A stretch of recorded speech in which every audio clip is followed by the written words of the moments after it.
Hi, everybody. This is Dr. Nigro with the screencast for our projectile motion unit.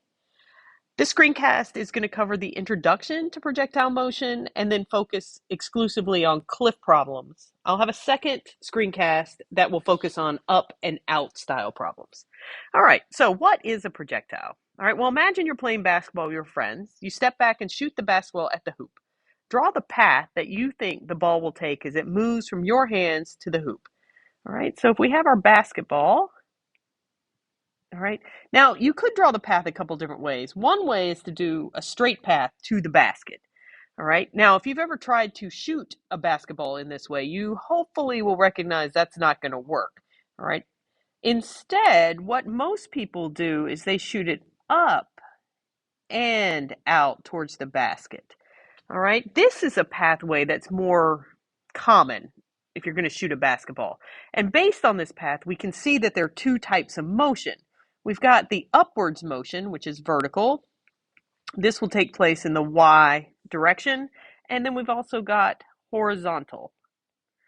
All right, the motion outwards towards the basket, which is going to be our X motion. All right. Now, any object that is moving through the air under the control of gravity is considered a projectile. So a projectile is any object that is under the sole control of gravity. All right, so basically any object that's in free fall is considered a projectile. Now, we've looked at some of these motions. There's generally three paths that a projectile can take. All right, it can be dropped. All right, it can be tossed up, or it can be tossed up and out. All right, now for our first one, our dropped, we've actually looked at this already back in Unit 2. All right, we should know with this that this is all vertical. All right, our initial velocity at the beginning is going to be 0, and as it falls to the earth, it does so under the control of gravity. So it has an acceleration of 10 meters per second squared. All right, for our tossed up and down, now I realize this path looks like it's out too, but this is the best the illustrator could do. We're going to assume it's going straight up and straight back down. All right. In this case, we have some information about our maximum height. All right, because again, this is vertical only. And at maximum height, that final velocity is going to be 0. And again, the acceleration is due only to gravity. All right. Now, our up and out's a little bit different because the object is moving upwards, so it's going to have some y velocity, but it's also moving forward, so it's also going to have some x velocity. So when we look at this motion, we're going to need to separate these two components. All right. Now, for this unit, we're going to focus on up and out type motion. All right. Now, the problems that we're going to be working are going to fall into one of two classes. I've named them, this is a Dr. Nigro convention, cliff problems or up and out problems. All right, for the remainder of this screencast, we're going to focus on cliff problems. So don't be surprised if I skip a couple sections of the worksheet. That's going to be covered in the second screencast. All right, so what is a cliff problem? Well, a cliff problem occurs when an object is thrown horizontally from a height and there is no initial vertical motion. All right, so it's throwing something off of a height. All right, it's not throwing it up or throwing it down, just out. All right, so let's throw a rock off a cliff. The path below, is this correct or not? So we have this young gentleman standing on a cliff and he throws a ball, and right now the path has it going out away from the cliff horizontally. So the question, is that correct? Well, hopefully you would say, no, Dr. Nigro, that's not right. And the question is, why not? All right, well, once you let go, that object is in free fall.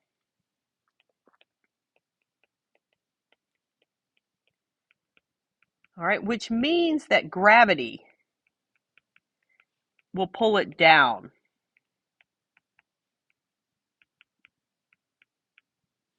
To the earth. All right, so instead of it going out like this, it's also going to be falling down towards the earth. So the real path is going to look something like this, the combination of these. So it's going to do a curved path down towards the ground. All right. Now, these paths that these objects follow have a name. We call it the trajectory. So trajectory. All right. And that's any path of an object in free fall. This one is curved because it has two components. It's got vertical, whoops, sorry about that, motion, and it's got some horizontal motion. All right, so what causes these two motions? Well, the horizontal motion, the outward motion, is caused by the thrower.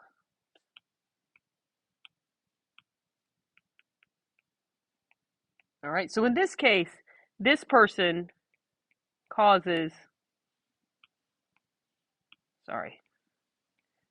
the x portion of the velocity. All right, the vertical motion, the motion downward towards the earth, this is caused by gravity. All right, so the next question is, does one component of the motion depend on the other? The answer there is no. All right, and this I think is the hardest portion of the unit to really wrap your heads around. All right, but the horizontal velocity, that does nothing to do with gravity. All right, as a matter of fact, the horizontal velocity is constant. It doesn't even change as it moves away from the thrower. All right, the vertical velocity, however, is changing. All right, so we have the components not working in any way together. They also don't work against each other. They just don't impact each other at any way. All right, and your horizontal velocity is going to remain constant, and your vertical velocity will be changing. All right. All right, so we're going to skip the up and down part for right now and move into the graph portion for the cliff problems. All right, so if we're talking about our horizontal motion, which is x, all right, we can talk about a position versus time graph and a velocity versus time graph. All right, for our position versus time graph, this horizontal motion is constant. All right, and because of that, it's going to be a diagonal in terms of the distance it moves per unit of time, because it does so at a constant rate. All right, now we're going to have a slope value here because it's a diagonal, and that's going to tell us what that velocity value is. All right, so a position versus time graph is a diagonal or slanted, however you want to say it. All right, and the slope of this line will tell us the velocity. All right, according to this plot, this object is moving forward at a constant velocity. All right, and I can tell that just by looking at the shape. All right, now if I move over to my velocity graph, all right, the velocity versus time graph, this is going to be a flat line because that velocity value is unchanging. So it's going to be flat. All right, and the slope of this line should be 0. The y-intercept, however, this should be our velocity value. So this should be equal to the velocity. All right, now we know working with Logger Pro, that's not always going to be the case, but ideally, theoretically, it should be. All right, so now let's move down to the vertical motion, which is in the y direction. All right, same thing, position in time, velocity in time. All right, the position versus time graph here, all right, now this velocity, this motion is changing. All right, and that's going to impact the shape of our position versus time graph. All right, in this case, it's going to be a curve. All right, now the object's falling down towards the earth, so it starts away from our detector, and it's speeding up as it goes down, so it starts flat and then gets steeper.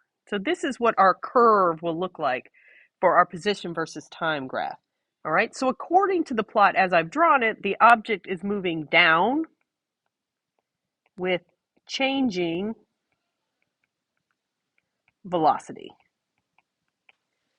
All right, now if I go over and look at my velocity versus time graph, all right, I'm moving down, so my velocity values are going to be negative, all right, and I'm speeding up. So I'm going to start at 0 and increase that value. All right, now as you can tell, the shape I drew was a diagonal or a slant, all right, and it's going to have a slope.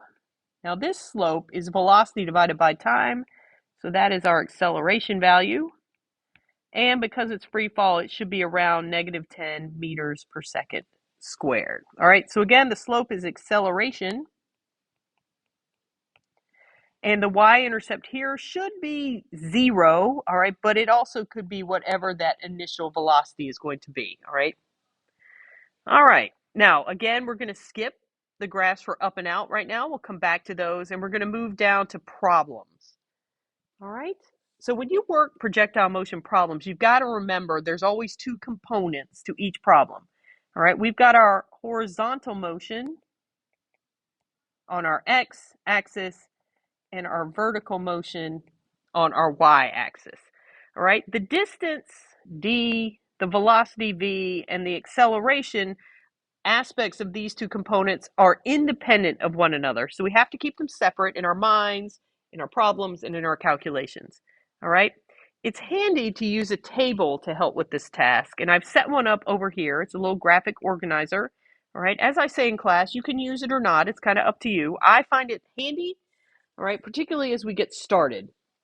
All right, now with this graphic organizer in mind, there are a couple things that we know before we even read the problem. All right, if the problem is a cliff problem, and we'll talk about how you can tell, all right, the initial vertical velocity, Vy, initial, all right, is going to be 0. So I could put a 0 in my organizer, all right? No matter what problem I have, whether it's a cliff problem or up and out, the acceleration horizontally is always 0, because remember that motion is constant, so we have no acceleration there. The vertical acceleration is due to gravity, and that doesn't change, so it's negative 10 meters per second squared. And then time is the only shared variable between the two sides. All right. For formulas, there's no new formulas here. All right. I will say the horizontal formulas are a little simpler. All right, because we don't have any acceleration, it really removes a bunch of formulas that we've been using. So really all we have is distance, velocity, and time. So here I have it written as distance equals velocity times time, but that's just a rearrangement of our velocity equals d over t. All right. Vertical motion is a little more complicated because we do have some acceleration. So we've got our v final equals v initial plus a times t. We've got our distance is v initial times t plus 1/2 at squared. We also could use our acceleration formula, which is v final minus v initial over t. And we could use v average in here if we wanted, which is v final plus v initial over 2. So those are some options, all right? But as you can see, the vertical side is a lot more complicated in terms of formulas that are available. All right, so let's try one, and then you can go work on the packet and see what you think of those. All right, so a ball rolls towards the edge of a table that is 1.4 meters high. After rolling off the table, the ball lands 2.3 meters away.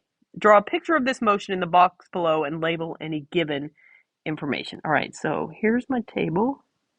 Here's my ball, and it's going to move out and then down towards the ground. So it's going to look like this.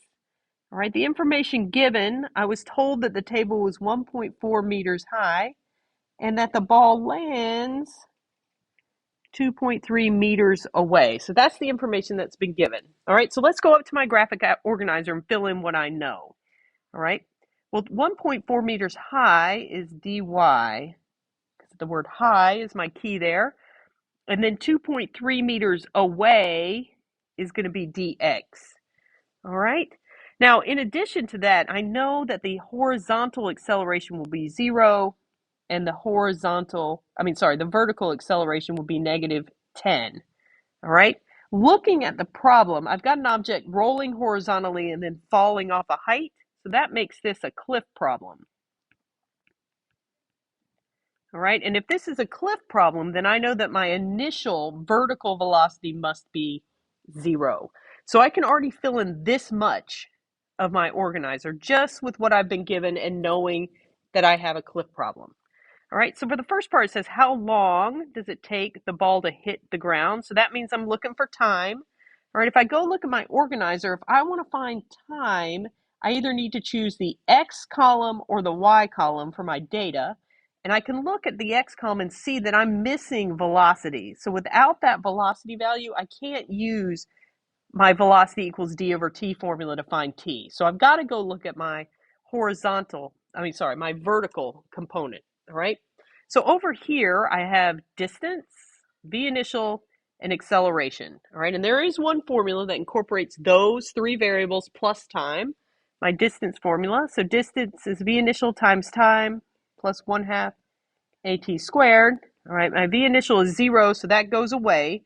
And then I plug in 1.4 meters for my distance, 1/2 -10 meters per second squared times t squared. All right, so I do my rearrangement and I solve for my unknown, and I find that my time in the air is going to be around 0.53 seconds. All right, so there's my time. All right, so 0.53 seconds. All right, next, what was the horizontal velocity? So I'm looking for Vx here. All right, of the ball as it rolled off the table. All right, well, now I do know distance and I know time, so I'm going to use my formula, Vx equals dx over t. All right, so 2.3 meters divided by 0.53 seconds is going to equal 4.3 meters per second. So that's the horizontal velocity of the ball as it leaves the table. All right, finally, what was the vertical velocity just before it hit the ground? All right, so if I could take a, let's see where I could do this. All right, so here comes the ball. All right, it's going to hit the ground right here. And as it's doing so, it does have some velocity forward and some velocity down. I know Vx because that's constant, and I just found it in the problem above. What this one's asking for is this Vy, which is going to be the final vertical velocity value. So I'm looking for this portion in my organizer. All right. So I'm going to stick with my vertical information, and I know that V final is equal to V initial plus acceleration times time. All right. V initial is 0, so V final is going to be equal to -10 meters per second squared times 0.53 seconds. So I have a final vertical velocity of 5.3 meters per second. Okay? All right, so that's just an example of a type of cliff problem. They're all different combinations of information that I can give you, but you should be able to work your way around these different variables and solve. All right, if you have any questions, please don't hesitate to reach out, and I'll see you later.